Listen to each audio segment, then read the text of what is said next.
Welcome to my channel Swapna হাবি। আজকে আমি তোমাদের জন্য নিয়ে এসেছি স্পেশাল ব্রেকফাস্ট রেসিপি, যেটা নরম, স্পঞ্জি আর একদম ঝটপট তৈরি করা যায়। বান ধোসা। সুজি আর টক দই দিয়ে বানানো এই রেসিপিটা যেমন সহজ তেমনি ভীষণ স্বাস্থ্যকর। তা চলো কিভাবে আমি বান ধোসাটা বানাই, পুরো ভিডিওটা দেখতে থাকো। পুরো ভিডিওটা দেখলেই বুঝতে পারবে কিভাবে আমি বানিয়েছি। তো চলো শুরু করা যাক বান ধোসা।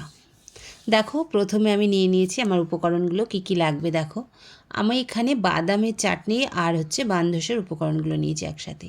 তো নিয়েছি টমেটো কুচি, নিয়েছি আদা কুচি, এটা রসুন কুচি নিয়েছি, টমেটো কুচি, রসুন কুচি, আর নিয়েছি কারি পাতা কুচি, লঙ্কা কুচি, আদা কুচি, ধনে পাতা কুচি, এগুলো নিয়েছি। এক বাটি পেঁয়াজ কুচিয়ে নিয়েছি, মানে একটা বড় সাইজের পেঁয়াজ নিয়েছি সর্ষে, শুকনো লঙ্কা ফোড়নে দেব, হিং নিয়েছি, আর নিয়েছি গোটা জিরে, এটাও ফোড়নে দেব, আর নিয়েছিলাম বেকিং পাউডার। চলো কিভাবে কি করি পুরো ভিডিওটা দেখতে থাকো, তাহলেই তোমরা বুঝতে পারবে।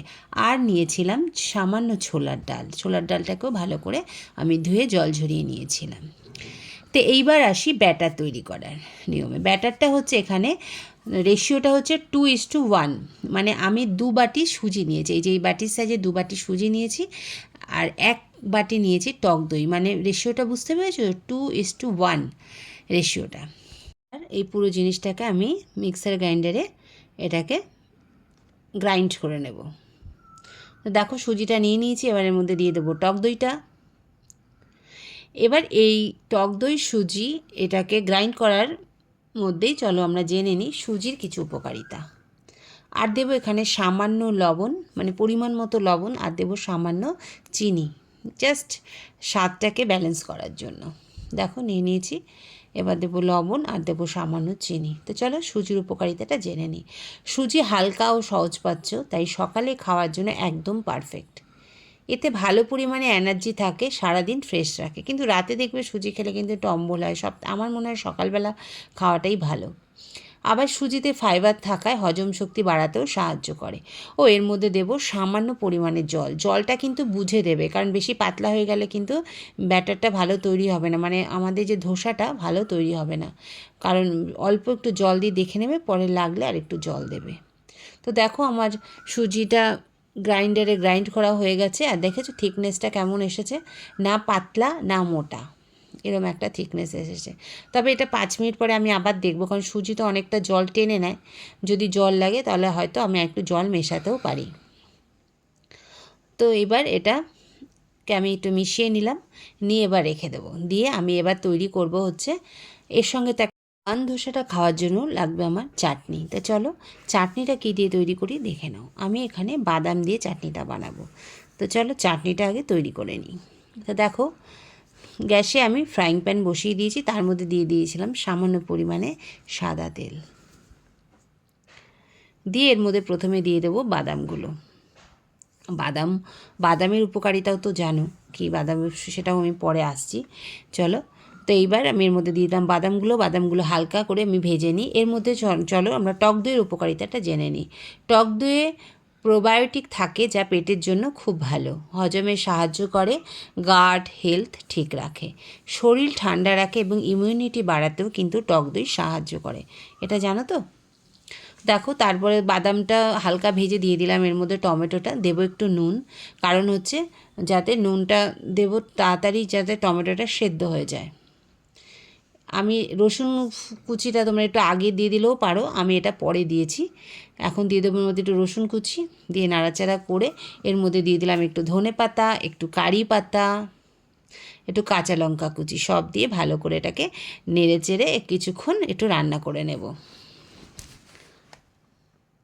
এটা তৈরি হতে হতে আপনার বাদামের একটু উপকারিতাটা জেনে নিই। বাদাম আমাদের যেমন শক্তি বাড়ায়, মস্তিষ্কের জন্য বাদাম খুব ভালো, হার্ট ভালো রাখে, তারপরে ত্বক ও চুলের যত্নেও বাদাম খুব উপকারী জিনিস, হজমেও সাহায্য করে, আবার ওজন নিয়ন্ত্রণেও কিন্তু বাদাম সাহায্য করে। তো চলো, টমেটোটার এটা হয়ে গেছে, এবার ওটাকে আমি মিক্সার গ্রাইন্ডারে গ্রাইন্ড করে নিয়েছি। এবার এটার মধ্যে একটা তড়কা দেবো বলে আমি বসিয়ে নিয়েছি তড়কা প্যান। তড়কা প্যানটার মধ্যে দিয়ে দিয়েছি কিন্তু সর্ষের তেল। এর মধ্যে দিয়ে দেবো এবার শুকনো লঙ্কা আর সর্ষে।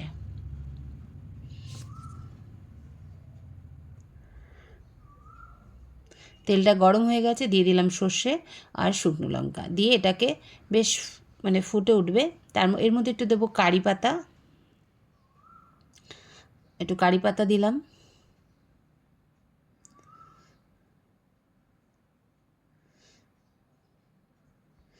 দিয়ে এবার এটা তড়কা লাগিয়ে দিলাম। দেখো আমার বাদামের চাটনি তৈরি হয়ে গেছে। বাদাম শক্তি বাড়ায় কীভাবে? বাদামে প্রচুর প্রোটিন ও ভালো ফ্যাট থাকে, যা শরীরে এনার্জি দেয় এবং সারা দিন অ্যাক্টিভ রাখে। তো চলো, এইবার আমি ওই যে বান ধোসাটা বানাবো, তার মধ্যেও কিছু আমাকে মানে জিনিস দিতে হবে, সেটা চলো বানিয়ে নিই। দেখো আবার আমি ফ্রাইং প্যান বসিয়ে নিয়েছি, এবার দিয়ে দিয়েছি সাদা তেল। এর মধ্যে দিয়ে দিলাম একটু জিরে ফোড়ন, তারপরে দিলাম একটু সর্ষে ফোড়ন, দিয়ে একটু নাড়াচাড়া করে মানে ছোটো তো ফ্রাইং প্যানটার একটু আগুন ধরে গেছিলো আর কি, দিয়ে দিলাম ছোলার ডাল, সে ভেজানো ছোলার ডালটা দেখতে পেয়েছিলে সেইটা। তারপরে এর মধ্যে দিয়ে দেবো একে একে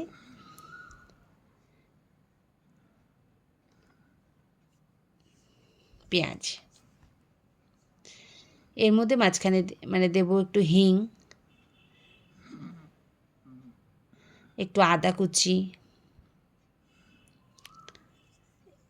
একটু আদা কুচি দিয়ে দিলাম। এবার দেবো কাঁচা লঙ্কা কুচি, একটু হিংও দিয়ে দেবো একসাথে, একটু ধনে পাতা কুচি, একটু কারি পাতা কুচি, সব কিছু দিয়ে এটাকে হালকা করে মানে এটাকে জাস্ট এমনভাবে নাড়াচাড়া করব, মানে ভাজবো আর কি, যাতে ওই তেলটা পুরো অবজার্ভ করে নেবে পেঁয়াজটা। মানে বেশি ভাজা হবে না, জাস্ট তেলটাকে অবজার্ভ করে নেবে। হালকা করে আমি এটাকে জাস্ট একটু ভেজে নেব, মানে জাস্ট অবজার্ভ করে নেবে। তো চলো, এর মধ্যে আমরা বাদামের উপকারিতা একটু জেনে নিই। মস্তিষ্কের জন্য কেন বাদাম ভালো? বাদাম খেলে মেমোরি ও ব্রেন ফাংশন ভালো থাকে, তাই পড়াশোনা বা কাজের জন্য খুব উপকারী। বাদাম হার্টও ভালো রাখে। আর এই দেখো, এদিকে আমার পেঁয়াজটা ভাজা হয়ে গেছে, আমি এবার কী করবো, ব্যাটারটার সাথে মিশিয়ে নেব। ব্যাটারটার সাথে ভালো করে এটাকে মিশিয়ে নেব। ব্যাটারটার সাথে দেখো আমি ভালো করে মিশিয়ে নিলাম টক দই আর সুজির যে ব্যাটারটা তৈরি করে রেখেছিলাম, তোমরা তো দেখেছিলে, সেইটার সাথে মিশিয়ে নিলাম। এবার এর মধ্যে মিশিয়ে নেব একটু বেকিং সোডা বা বেকিং পাউডার, যা মিশাতে পারো। আমি একটু বেকিং পাউডার মিশিয়েছিলাম, বেকিং সোডা না। বেকিং পাউডার হলে হাফ চামচ দেবে, আর বেকিং সোডা হলে অল্প একটু দেবে। আমি যেহেতু বেকিং পাউডার দিয়েছি, তো একটু বেশি পরিমাণে দিয়েছি। বেকিং সোডা বেশি হলে কিন্তু তেতো হয়ে যায়। তো দেখো এটাকে ভালো করে মিশিয়ে নিলাম। এবার আমার রেডি হয়ে গেল ধোসা বানানোর জন্য ব্যাটারটা। তা আমি এবার সেই তড়কা প্যান, মানে এই ছোটো সাইজের তড়কা প্যান টাইপ করব। যদি তোমাদের কাছে তড়কা প্যান না থাকে, তোমরা ছোটো কড়াইতেও করতে পারো। এই তড়কা প্যানের মধ্যে আমি দিয়ে দিলাম 2 চামচ সাদা তেল। আমার এইটুকু তেলে আমার 3-4টে উঠে গেছিলো। তেল কিন্তু বেশি লাগে না, যেহেতু এটা ননস্টিকি টাইপের। এর মধ্যে এবার দিয়ে দিলাম প্রথমে 1 লিড গোলাটা, তা আরেকটু দেবো, দিয়ে এটাকে এবার গ্যাসটাকে কিন্তু লো টু মিডিয়ামে রাখবো। গ্যাস কিন্তু বাড়ালে চলবে না, লো টু মিডিয়ামে রেখে আমি এটাকে তৈরি করব। দেখো আমার চারদিক, মাঝখানটা একটু কাঁচা কাঁচা লাগছে, কিন্তু চারদিকটা আমার হয়ে গেছে। এবার এটাকে আমি উল্টে দেবো। চলো, এটা হতে হতে আমরা একটু জেনে নিই হার্ট কীভাবে বাদাম ভালো রাখে। বাদামে ভালো ফ্যাট ও কোলেস্টেরল নিয়ন্ত্রণ করে। বাদাম করতে মানে ফ্যাট বা কোলেস্টেরল নিয়ন্ত্রণ করতে সাহায্য করে, ফলে হার্ট সুস্থ থাকে। দেখো আমার একটা বান ধোসা তৈরি হয়ে গেল। এবার আমি এইভাবে পরপর আরও কয়েকটা বানধোসা বানিয়ে নেবো। কি সুন্দর ফুলেছে তাই না? না ওইটুকু তেলের মধ্যে আমি আরেক লিট ব্যাটার দিয়ে দিলাম। এবার এইটাও তৈরি হতে থাক।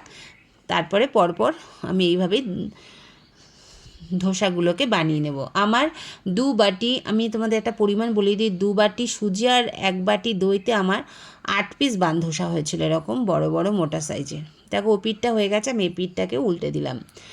বাদাম কিন্তু আমাদের ত্বক ও চুলের যত্নেও সাহায্য করে। কিভাবে? ভিটামিন ই থাকায় ত্বক উজ্জ্বল করে এবং চুল মজবুত করে বাদাম। তো দেখো আমার আরেকটা তৈরি হয়ে গেল বানধোসা। এইভাবে আমি পরপর কতগুলো বানধোসা বানিয়ে নেব, নিয়ে আবার তোমাদের সামনে আসছি। বাদাম আবার হজমেও সাহায্য করে। ফাইবার থাকায় হজম শক্তি বাড়ায় এবং পেট ভালো রাখে। আবার ওজন নিয়ন্ত্রণেও সাহায্য করে বাদাম। কিভাবে? পরিমাণ মতো বাদাম খেলে পেট ভরা রাখে, তাই অতিরিক্ত খাওয়াও কমে যায়। তাতে কি হয়? ওজনও নিয়ন্ত্রণে থাকে। তাই দেখো আমার বানধোসাগুলো তৈরি হয়ে গেছে। দুটো তৈরি হয়েছে, মানে আমি এরকম পরপর কয়েকটা তৈরি করে নিয়ে তোমাদের সামনে আসছি। এত সুন্দর নরম স্পঞ্জি হয়েছিল না, আর খুব টেস্টি হয়েছিল কিন্তু এই রেসিপিটা। তোমরা ব্রেকফাস্টে এই রেসিপিটা বানাতেই পারো, বাচ্চা থেকে বড় প্রত্যেককেই খুব ভালোবাসবে, খুব মজা করে খাবে। দেখো তৈরি হয়ে গেছে আমার বানধোসা, তার সাথে আমি বাদামের চাটনি দিয়ে সার্ভ করেছি। আর কি সুন্দর নরম হয়েছে, তোমরা মানে কি বলবো, এত সুন্দর নরম হয়েছে, স্পঞ্জি টাইপের হয়েছে। দেখো কি সুন্দর ছিঁড়ে যাচ্ছে, কি সুন্দর দেখো নরম স্পঞ্জি হয়েছে, খেতেও খুব সুস্বাদু হয়েছিল। তোমরা এই রেসিপিটা ব্রেকফাস্টে বানাতেই পারো।